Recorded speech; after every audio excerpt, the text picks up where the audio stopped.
last group, so our topic for today, welfare and equilibrium.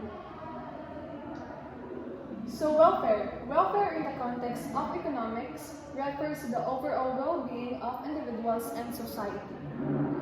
Consumers' welfare, the satisfaction derived from consuming goods and services. Producer welfare, the profits earned by firms from producing and selling goods and services. So, social welfare, the collective well-being of society considering both consumer and producer welfare. So, next would be equilibrium. Equilibrium represents a state of balance in a market or economic system where economic forces are in balance and there is no tendency for change. Supply and demand are equal, so the quantity of goods supplied by producers matches the quantity demanded by consumers at specific price. No excess supply or demand. There is neither surplus nor shortage of goods in the market. So that is the equilibrium. So next would be the partial equilibrium. So first, partial equilibrium analysis focuses on the equilibrium of a single market, assuming that other markets remain unchanged. This approach simplifies the analysis by isolating the effects of changes in one market. So the example for this would be, the scenario would be, the government introduces a subsidy for wheat farmers to encourage production. So the impact in the wheat market is the subsidy reduces the cost of production for farmers. The supply increases, shifting the supply curve to the right. So the new equilibrium results in a lower market price and higher quantity of wheat sold. So that is one of the example of partial equilibrium. So general equilibrium. General equilibrium theory considers the simultaneous equilibrium of all markets in an economy. It acknowledges the interdependence of markets and the interconnectedness of economic decisions. So, my example for general equilibrium is, for example, the policy change, subsidy for electric vehicles or EVs. A subsidy lowers the price of EVs for consumers. Demand for increases boosting production. That is one of the examples. So, for example, labor market. Higher EV production creates more jobs in the EV sector, possibly pulling labor away from traditional auto manufacturing. So, that is one of the examples of general equilibrium. The subsidy for electric vehicles. Next reporter, please. So, theory of general equilibrium. The theory of general equilibrium is based on the following assumptions. The first is the perfect competition. Numerous buyers and sellers in each market with no individual having market power. The second is complete information. All market participants have access to perfect information about prices, quantities, and quality. The third is the rational consumers. Consumers make decisions to maximize their utility given their budget constraints. And the fourth is the profit maximizing firms.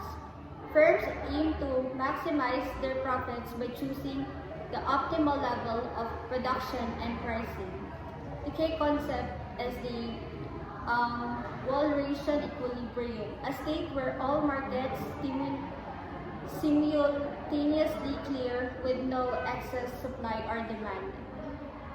And the Pareto efficiency, an allocation of resources where it is impossible to make one person better off without making someone else worse off.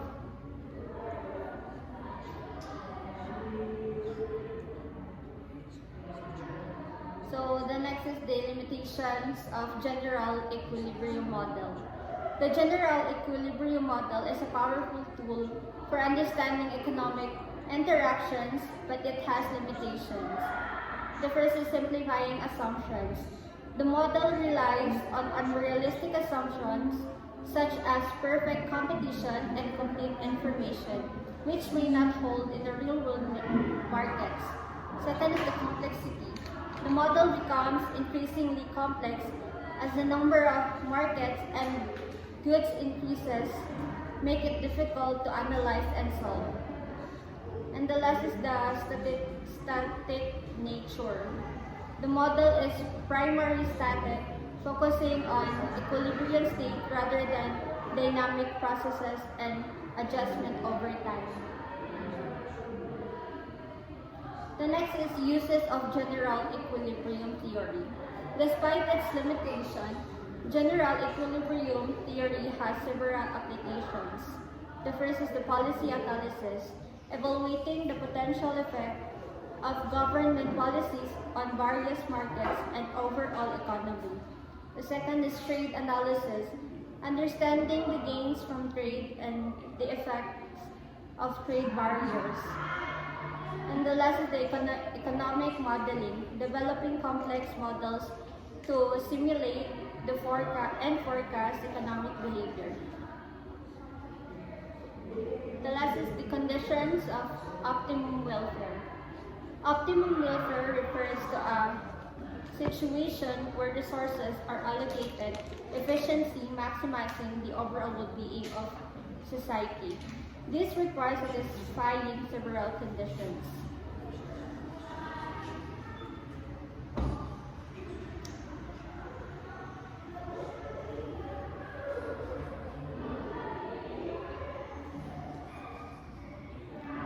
Example of optimum welfare. Example of optimum welfare, a society where everyone has access to basic needs like food, housing, and healthcare, where resources are used efficiently to produce goods and services, and where environmental degradation is minimized. However, achieving this ideal state is challenging due to complex economic social factors. The theory of general equilibrium provides a valuable framework for understanding economic interactions, but it is important to acknowledge its limitations and recognize that the real world is complex than the idealized assumption of model. So, maximum consumer welfare, fixed supply. With fixed supply, consumer welfare is maximized when the marginal utility of each good is equal for all consumers. This implies that consumers allocate their income to maximize their satisfaction, give their budget constraints. Condition of efficiency, no internalities. Productive efficiency, goods are produced at the lowest possible cost. Allocative efficiency, goods are produced and consumed in quantities that maximize social welfare. And effects and internalities. Internalities occur when the action of one individual's firm affect the well-being of others without being reflected in marketplace. So, positive internalities.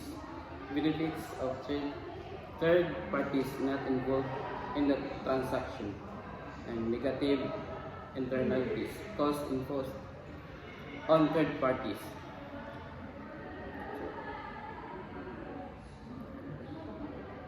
Efficiency and exchange. Efficiency in exchange achieved when goods and trades between consumer at a price that reflect their relative marginal utilities. This ensure that goods are allocated to those who involve value then must be maximized overall welfare.